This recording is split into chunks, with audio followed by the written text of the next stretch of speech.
I did that. I did 10 minutes of it before we got started today, and it was a good choice. That's fantastic. I might try and sneak in the 5-minute one next time around. Awesome.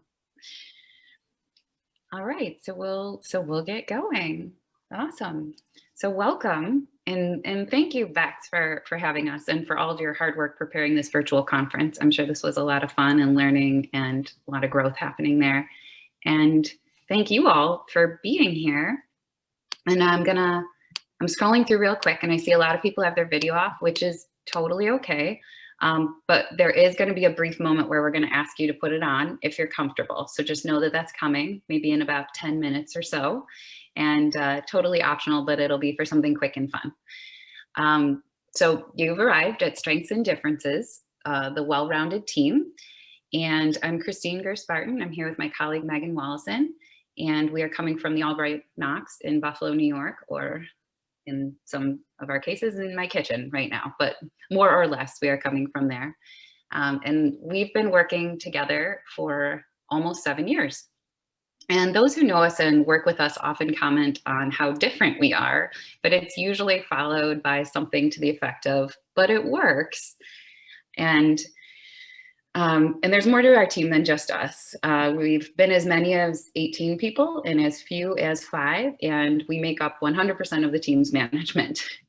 So today we're going to center on our experience with the Gallup-Clifton Strengths Finder, but these lessons can be applied broadly. So if it seems a little specific, bear with us. So whether thinking of yourself and your own strengths in your role, if you're seeking a new role, or you're thinking of yourself within your team or within your institution, whatever angle you bring to this, it all still applies.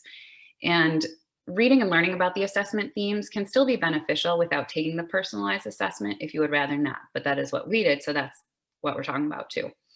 So back before I knew anything about this assessment, I was getting ready to go out on maternity leave, and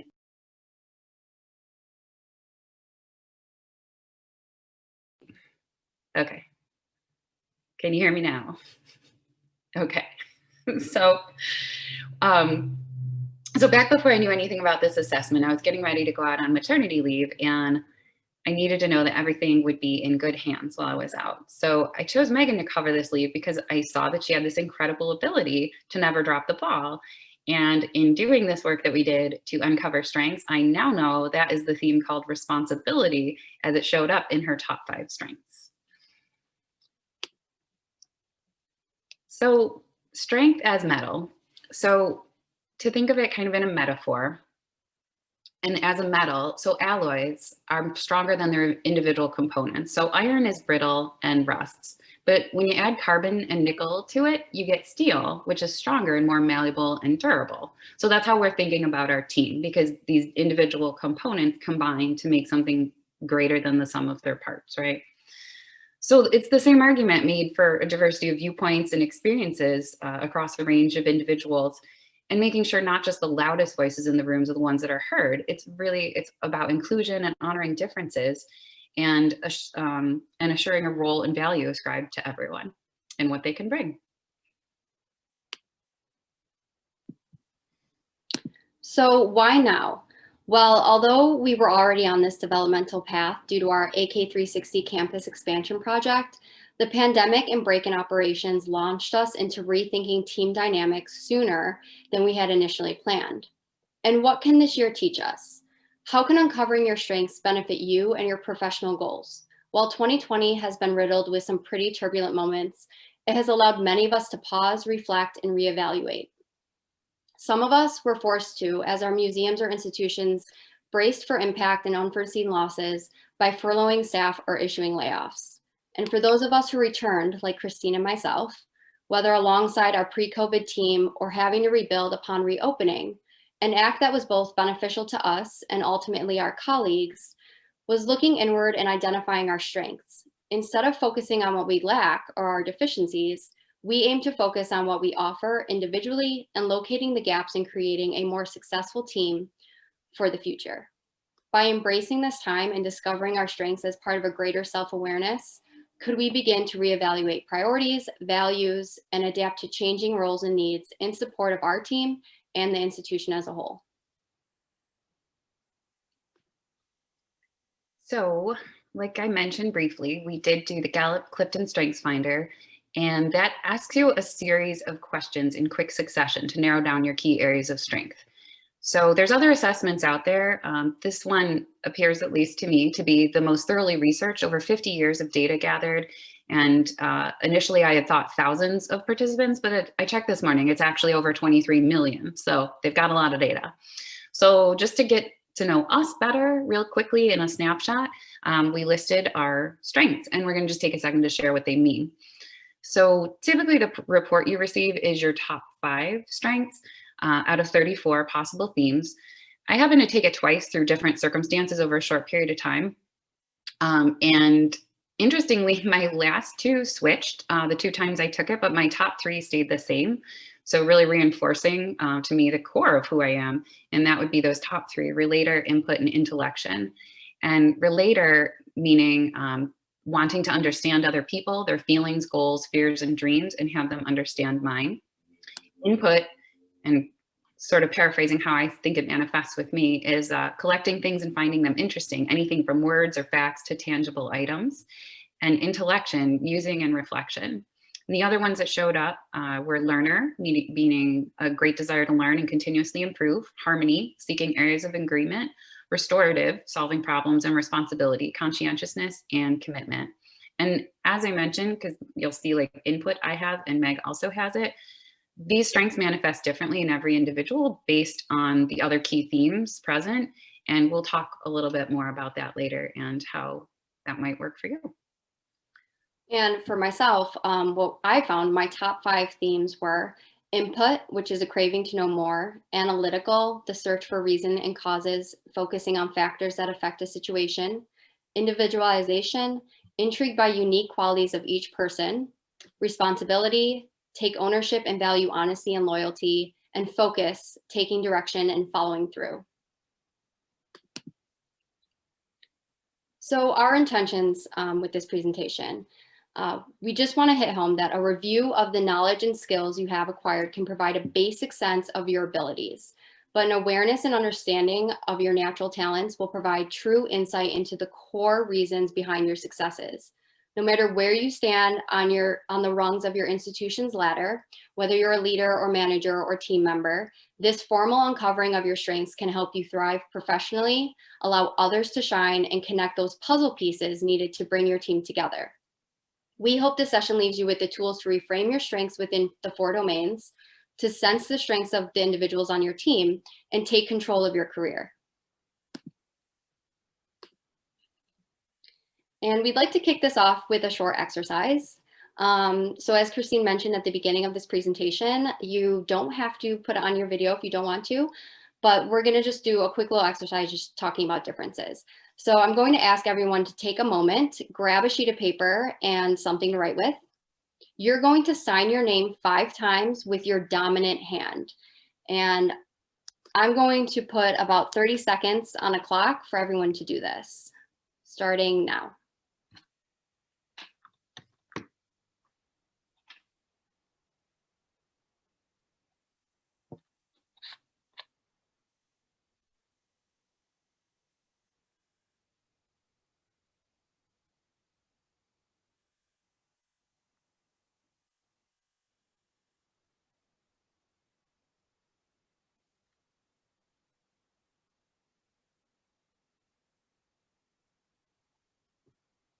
Okay, so that should have been pretty painless, pretty quick, easy.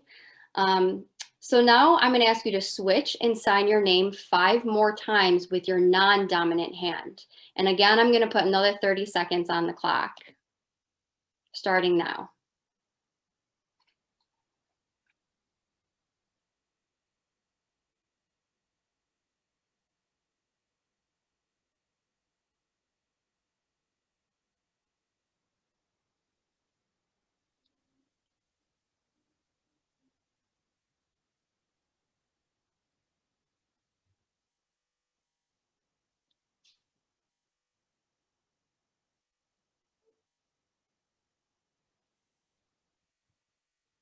Okay, so by now you should have about 10 signatures, some looking better than others. You'll see on the slide that I'm left-handed left-handed person, so shout out to all my other lefties. So my dominant hand is my left, and those are the 5 signatures on the left of the screen, and my right hand is on the right, obviously not looking so hot. So if anyone would like to show their outcomes, hold them up to your camera, and if you're in gallery mode, you can see everyone. Just hold them up so we can kind of all go through together. Oh, wow.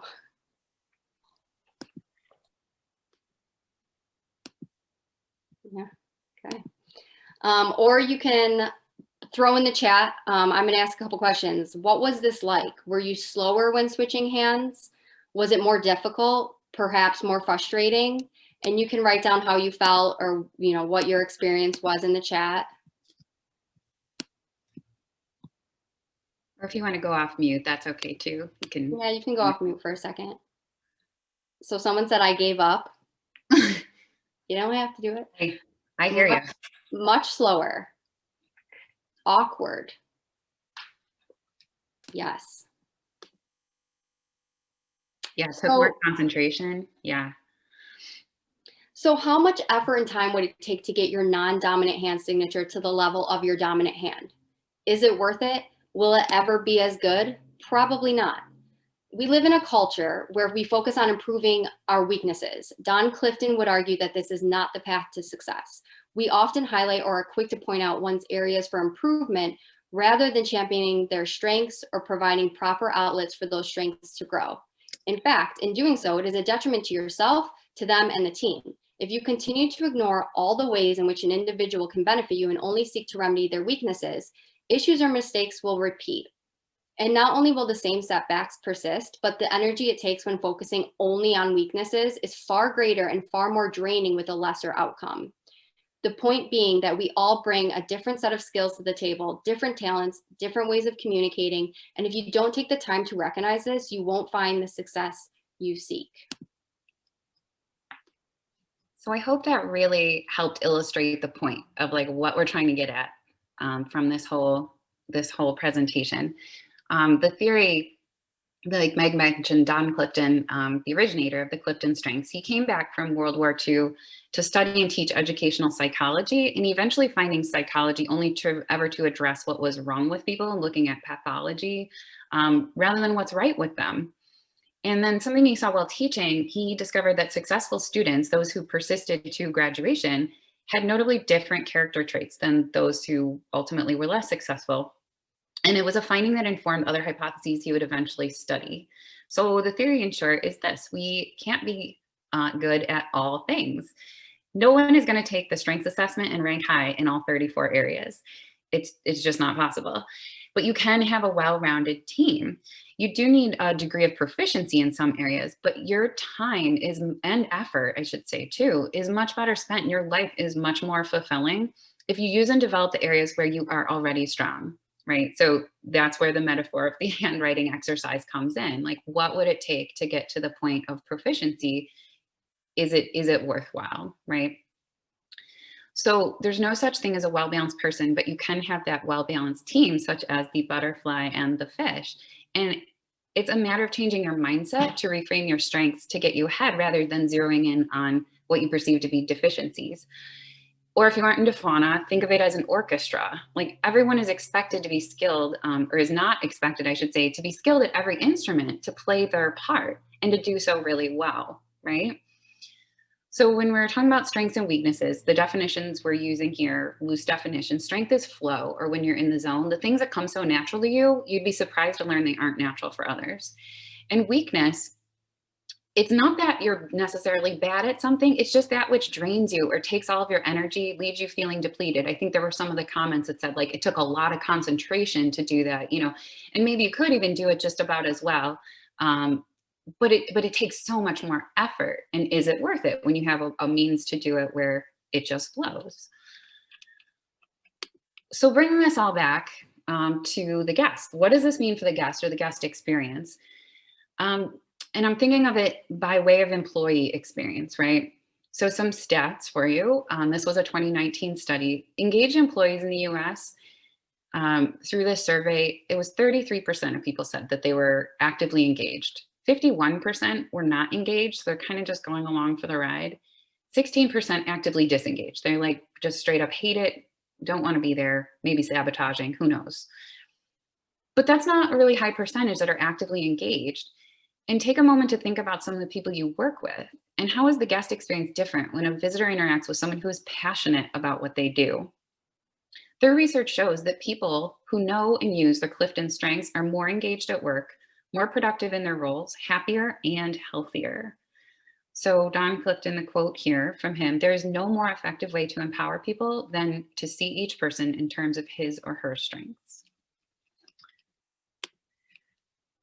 And part of the problem in identifying your unique strengths is the fact that they are so normal and natural to you. They don't stand out. We're doing these things because we can't help it, right? If we can't help it, we don't value it.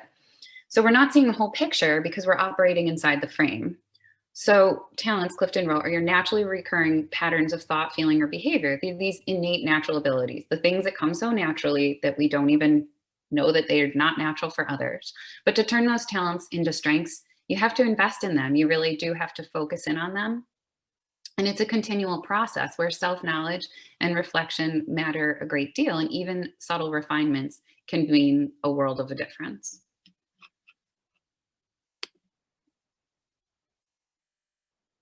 Oh, Meg, you're muted. Apologies. When it comes to strengths principles, what do we mean by that? First, to be a strength, you must be able to do the activity consistently and derive intrinsic satisfaction from it. It should energize you. Leaving room for your strengths to grow and shine will leave you more satisfied overall and have positive effects on your professional relationships. Secondly, you do not have to have strength in every aspect of your role in order to excel in your career. We are imperfect creatures and can't be great at everything. How much time do you spend doing unsatisfying things? Sometimes giving energy to the things that come more difficult to us can be draining and affect regard toward the job. Over time, this can cause burnout.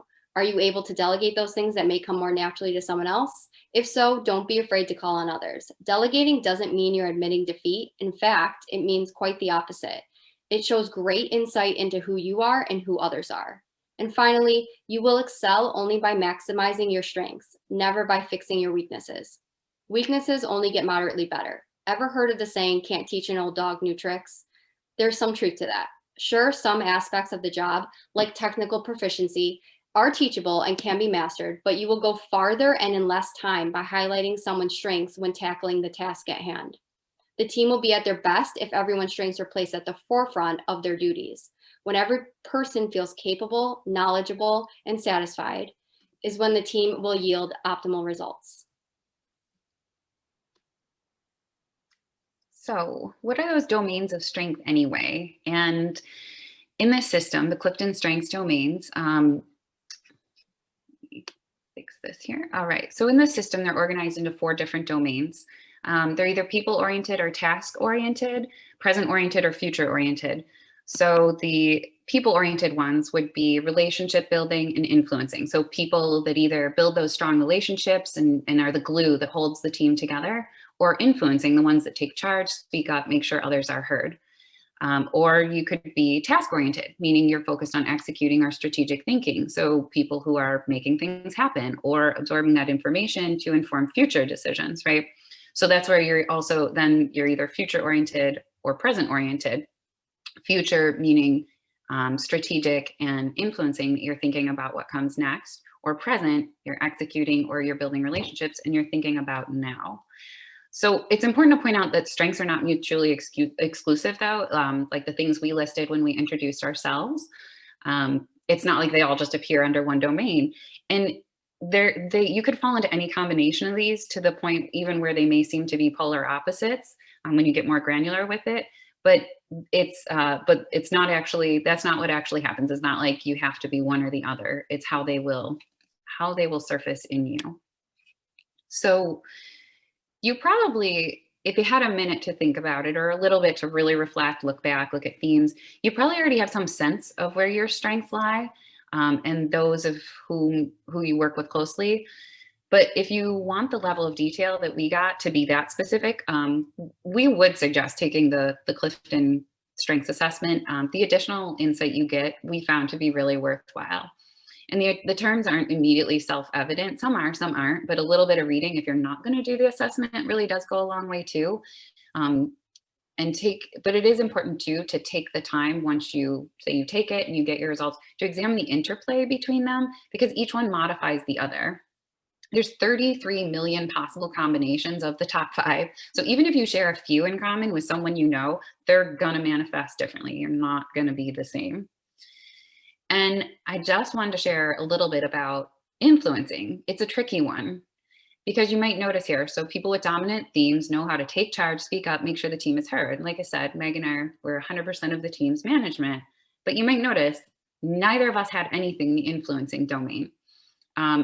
And it'd be interesting actually to know like how many people do fall into that, because it feels like a tricky one, but Lead Labs has done research into this, and leaders aren't just born, they're also made. And there's other ways to influence, such as through strategy or relationship building. And it's all about using what you do have to get to where you want to go. So I'm going to share an example, hopefully to give you some hope and some empowerment, because for the longest time I felt lacking. Like I'm not the kind of person who can walk in the room and then just dominate it with my presence. It's not who I am, but I'm a department head within the organization. And I feel like I ought to have some of these traits, right? So with hindsight now, and doing this, I was able to see the influence that I do have. So I'll cite an example. I started a reading group, institution-wide, a book club, if you will. And it stemmed from my excitement for learning and my restorative strength, wanting to solve problems, wanted me to seize the opportunity for staff development while the museum was under construction. But I'm not in a role or place to step up in command or compel other departments to do this. And of course, I have this collection of source material through input, being that I collect things. And with intellection, mulling it over and coming up with this plan led me to bring it to my boss, who happens to be our museum's deputy director, and who I sold on the idea through my relator, being my top skill, understanding his motivations, and also always looking for ways to build relationships with others and between others. And we're now on our 3rd book, and the museum has had its largest read yet. So thereby influencing the culture of the organization. So I say that to give you hope. So how to use this to manage yourself? I have to admit, at first when Christine asked me to join her on this journey, I was hesitant. On one hand, I thought my self-awareness couldn't be heightened any further, and on the other, I was nervous about what it would reveal. What if I was wrong? However, what it did was put words or feelings on paper, providing clear insight into why I have excelled in some areas and explain why I may have fallen short in others. I was able to volunteer for the right tasks, ones that I enjoyed, and would in turn allow her to focus on the bigger picture of our team goals. For instance, I took over managing group tours, from the requests that's sent on our webpage to seeing them through to their visit at the museum. By knowing what you bring to the table, it can actually help further the goal rather than just showing up to get it done. You'll feel more fulfilled, and in order to achieve this, you need to identify exactly how and where each strength helps you in your current role, find the missed opportunities to leverage each strength in your current role, learn new skills and techniques to sharpen each strength, and build your job toward each strength. And in mitigating weaknesses, consider if you're able to eliminate first. Let's say you have to prepare a report that's tedious. First, you want to identify if it is really necessary. If not, can it be eliminated? If yes, can you reassign? Can it be allocated to someone else whose strengths it better suits? If you can, always delegate. And if you are in a position where you cannot hand it off to someone else, can you speak clearly to and candidly about your strengths with your manager? Or can you partner with someone whose strengths complement your weaknesses? By having a clear understanding of where your strengths and energies are best used, will not only get the task done, but it will allow time for you to lend your skills elsewhere and know that the responsible party will take it on to the best of their ability. So now let's talk about how this applies when it comes to managing others or your team. A good indicator that you're having success as a leader or manager is when the attrition rate is low. That's obvious. This takes energy though, and focus on your part. But the reward of building a well-rounded team from the get-go is a benefit to everyone. Identify your strengths first and look for the ones you lack in others. Don't dwell on the fact that you may not be as strong in the strategic thinking domain. as you are in the relationship building domain. Look for an individual to complement you. Build your team with your strengths and theirs in mind. When you do, you'll find you have a group of well-informed, capable, and enthusiastic individuals that you can rely on, and in turn, they can rely on you. A Gallup research paper published in the Oxford Handbook of Positive Organizational Scholarship states, a strengths-based approach to management is the single best means of improving the employee-manager relationship that's been observed when working with organizations to improve employee engagement. All right, so in terms of developing others, I really like this quote here, and it's something I think of a lot, that a leader is anyone who takes responsibility for finding the potential in people and processes and who has the courage to develop that potential. So strengths inform the way you see somebody, right? And therefore how you make them feel. And there's more to them than where they may have fallen short. So it's going to change your communication and how you're perceiving their role. And adjusting roles to fine tune their position, it's very important to put people in places where they can most often shine. And also giving regular developmental feedback. Do they need support or skills or training? Are you seeing their strengths, maybe where they don't? Are they under or overusing a strength? Knowing career and life goals, helping clear obstacles, or providing support and regular feedback if you're the one leading them, really comes down to coaching. If you're clear about your goals to your boss, they can help get you there. If you're the boss, it's part of your job to ensure that they do get there. And leaders don't create followers, they create more leaders. And just as you can be a well-rounded person who gets top scores in all, or you can't be a well-rounded person who gets top scores in all 34 categories, no one can take the assessment and score low in everything. Everyone has something to offer, and the job may not align with their strengths. So acting with compassion, even when the job doesn't fit. As Kim Scott, author of Radical Candor, says, it's not that they suck or the job sucks, it's that the job sucked for them. So now what? In terms of mapping your team, the grass is always greener where you water it. You got to keep nurturing the strengths focus. So are there opportunities for partnerships or mentorships among your existing teammates, maybe within the institution? Are there gaps that would be advantageous to fill? Like how I pointed out, between Meg and I, we discovered we don't have any influencing. Maybe we don't necessarily need it because we find other ways to use what we have, but maybe there is a need that you have. Is that possible to fill through future hiring, something that might need to happen anyway? And I know we're exceptionally budget conscious nowadays. So I found these to be commonly available at my local library, things that actually came out through the Clifton Strengths and some of the research, such as strengths-based leadership or Now Discover Your Strengths. And then they have others, and they offer individual perspective on working with or managing others by their strengths. And I did find that to be really helpful too.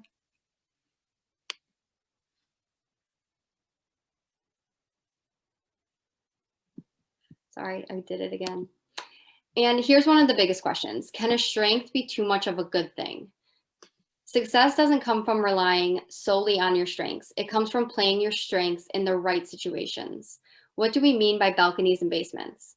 Balconies are your theme descriptors. For instance, when looking at one of my strengths, analytical, the descriptors are listed as thinks things through, smart, logical, deep, thorough, comfortable with numbers, figures, and charts. My basements, or barrier labels, are rude, short, tough, never satisfied with the answer, ask too many questions. I like to think of these descriptors as the dark side to my strengths. While I am how analytical is described, am I also capable of being perceived as short, rude, or tough when engaging this strength? Yes, but my awareness of these traits is key, and knowing when they may surface. Which leads me to how and why not to rely on your strengths. It is easy to slide into the habit of turning to personal strengths to solve every problem that comes along, regardless if it's the right tool for the job. If I'm relying solely on my analytical strength when in a high pressure, high volume situation at the museum, that stress may cause more harm than good. You need balance, especially when problem solving and needing to act swiftly. Tapping into my strength described as input, however, by being knowledgeable on the programming protocol and policy that's taking place, by being this great resource for my team and having a mind for detail, will I be able to take charge by empowering others to take on the task that lies before us. And there's a great metaphor that Adam Grant uses, and we listed the New York Times article here on this slide. But he says, which sums it up, strengths are like muscles. If you focus only on your triceps, your biceps will suffer. So that leads us to strengths. Combining strengths and values leads you to purpose. So once you've had the opportunity to examine your strengths and you start to see where they have served you well in the past, and you can look ahead to where you could further go with them, go deeper with a values assessment and look at the places where they overlap. Apply your strengths to the things that matter most to you in your life, and you're on your way to fulfillment. From the UC Berkeley Center for Greater Good, research suggests that that purpose is tied to having better health, longevity, and even economic success. It feels good to have a sense of purpose, knowing that you are using your skills to help others in a way that matters to you. So a shared sense of purpose is essential for any organization to succeed, and for communication and development along the way. Alignment of purpose gets the team moving in the same direction, looking out for one another and achieving goals together while honoring differences and fueling your journey with meaning. So these are the strengths that reside in your mental network and will be with you for the rest of your life, whatever your key themes may be. Those are your neural pathways. So learn to harness them, because although you can't rewire your brain, you can acquire new skills and knowledge for exciting new applications of these strengths to best align with what you want to do. So this is exciting because our work has just begun. So to share a line from the book, Now Discover Your Strengths, to polish even one theme so that it becomes a true strength will test your self-awareness and your resourcefulness. To hone all 5 is the work of a lifetime. So we don't present this to say that we got it all mastered. We're just starting. Some takeaways we'd like to leave you with are: harnessing individual strengths makes the team stronger. It is better to find ways to excel using existing strengths rather than improving weaknesses. An engaged employee is happier, healthier, and provides a better experience for guests. Key themes of executing, influencing, relationship building, and strategic thinking indicate your strengths and those of others around you. How not to rely solely on your strengths and know when you're on the balcony or in the basement. And combining strengths and values leads to purpose.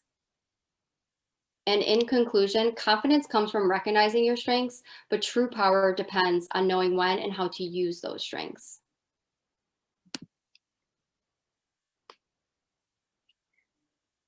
So thank you all for coming today to this. I want to acknowledge that I didn't acknowledge before, Liz Fosslin, Molly West Duffy. They go by Liz and Molly.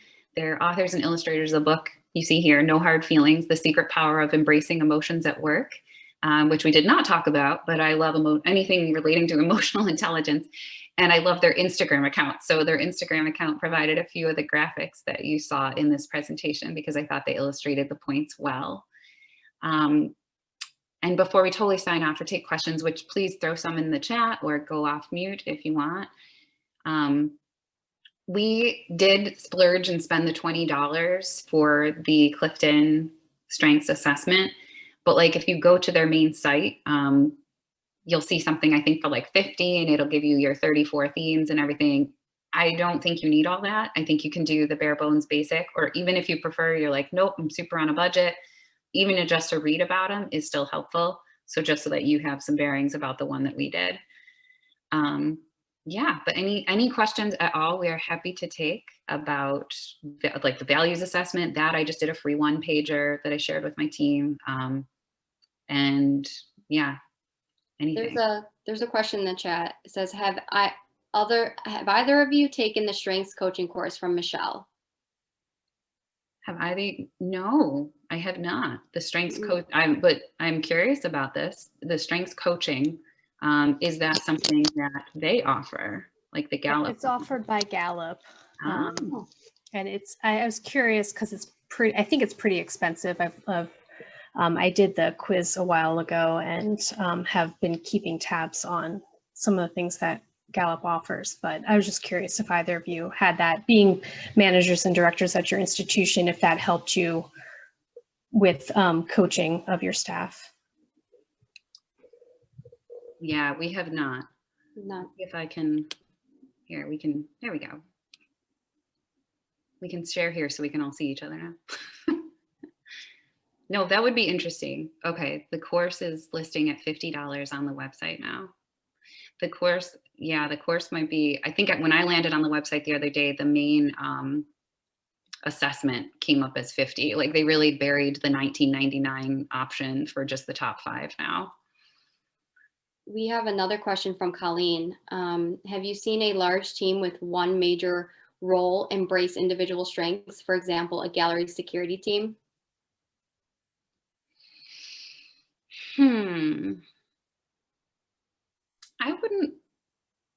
I wouldn't say so. I think we need to. I think that's an opportunity. Well, I would say that I've seen that at our museum when we've had special exhibitions where there's a level of interactivity or engagement with the visitor. And I've noticed the management, when they're able, a lot of times it's short-staffed and we're very busy. But when they're able, they've placed specific people who are great with answering questions or are great with engaging with guests at those specific installation points. So I will say, in a sense, yeah, I've seen it done where they play to their strengths. Can I ask a follow-up to that? Do you think those officers are aware that they've been placed strategically? I think some of them are aware. And I guess, Christine, did you want to chime in? Look like you want to. Yeah, like my answer is kind of yes and no. Yeah. You know, like I think it wasn't something nurtured. I mean, thinking specifically of the security department, it was things that people brought. And I don't know how much awareness there was like made of like, this person's coming on because, you know, something like that, because they're bringing this. And then it was really nurtured. I think it was like it was a little more organic, but maybe a little too organic and maybe could have afforded to be a little more intentional. Yeah. Yeah, because I think it's a great opportunity, right? Like everything we just talked about, it's like people are bringing things to the table and it's more rewarding for them when they know that they can use these things and they're going to have better days and then everyone around them is going to have better days and it's a missed opportunity to not. I have a question. Do you meet with your team on regularly to talk about strengths and weaknesses, or have you had one-on-one with your team to go over their strengths and weaknesses and help them build their strengths? How do you communicate that? Because we're this tiny team right now, we did one-on-one and we started this before having to close everything down and then kind of continued it after. And we have a tiny team right now. So right now it was just 3 of us who did it, who are full-time. And then we have 2 more who are part-time who just came back on. So everything was kind of on pause, but it's a little bit of both. I think it's the personal development and continuing the developmental conversations. And I think, you know, for me, it's something keeping in mind all the time. And before we were doing it formally, like I found myself trying to find ways to keep people where they're strong. There's a question in the chat from Jessica. Do you think it would be more helpful or more harmful to tell them what strengths they're exactly filling for the team? What do you think, Meg? I think helpful. I think it's more helpful because if they're not fully aware of it and maybe they're making continual mistakes, or maybe they're feeling like, why am I not being asked to take on this task? Or why do I feel like every time I turn something in or I do something, I get back like maybe I don't feel like it's being received very well. I think sitting down and telling, as a manager, telling them exactly where you think their strengths lie and what you've seen from how they work opens up that dialogue at least and makes them maybe come to that realization on their own. Instead of just like, I mean, it's all about wording. It's all about how you talk to them. I wouldn't just, you know, sit someone down and be like, these are your strengths and these are your weaknesses and it's black and white. But I think having that open dialogue and, you know, creating that comfortable space to talk about them, it will make the relationship stronger, and they'll probably do a much better job, and they'll probably be a lot happier, more satisfied when they come into work. Mm-hmm. And just to the butterfly and the fish thing, right? Like I would definitely want someone to know, because otherwise they're like, why are all the, if you're the fish, they're like, why are all those other ones getting to fly and I'm over here like swimming? Like, yeah, I think it is. It's that awareness, building that awareness around it. We've got a couple more questions. I know we only have 4 minutes left. So, okay, let's see where we got. We've got some links. Thank you, everyone who's throwing links in there for more resources. And Kirsten says, we don't all necessarily enjoy the things we're good at. Someone who's good with spreadsheets but doesn't really like working with data in Excel, for example, wouldn't want to become the go-to data spreadsheet guy. Do you allow space for people to react to their roles to avoid situations like this? Absolutely, because a weakness, right? Like we think a weakness is like, oh, that's what I'm terrible at. That's what we're trying to avoid, is just thinking of that. A weakness is something that drains you. So if you're great at it and it drains you and you don't want to do it, and it's just taking all the energy out of you, then totally, then you should not be giving it to the person, you know, or find a way that it does somehow change the task at hand to fit within the strengths so that there's better alignment there and it's more rewarding and the good work is getting done. I mean, even if you like read through their literature, they concede that like you can't 100% be like living in your strengths and doing everything you love all the time. But you just want to make that percentage as high as you can. This is a good question. I'll read. I don't know the full name, but do you see any instances of individuals no longer feeling challenged if they're always put into the box to work on their strengths? It seems like you run the chance to typecast your staff. Yes. Well, I think that's when you're ready for the next level. Like that's how I've seen it. Like I have felt like so many people enter guest services because they want to start a museum career, and not a lot of people, like we've got people staying around a long time, but they usually want to develop in some other way. And we have had great success moving people into our advancement department, moving them into events, moving them into administrative roles, and pushing them out further, out and up really into like different realms of the museum world. So yeah, I wouldn't want to keep them just because they're great on the team and fitting that role. I want them to keep going forward. Sometimes it could mean leaving the museum. That's okay. And So I have I'm sorry. No, continue. I was just gonna say I have a follow-up to what you're saying, and you have museum buy-in for that? Because I find that some of the areas of departments in the museum I'm at, there's not great buy-in to allow people to move within other departments. I guess I've had, like, I'm sorry to hear that, because I've had a positive experience, and our advancement director has joked that like I'm the official recruiter now for her team. They appreciate it, that like I'm developing people. Yeah, I would say that we have very good support in our museum for that, and we are starting to feel a little bit like a feeder kind of a situation where, you know, we've just lost 2 people to some other museum roles. So it's actually starting to be a really, really great thing to move them, because it's always good to have people who know what it's like in guest services in other departments in the museum. So it's been fortunately, at this moment, it's actually working out super well. So yeah, I'm sorry that other places aren't having that support, because it has really been fantastic.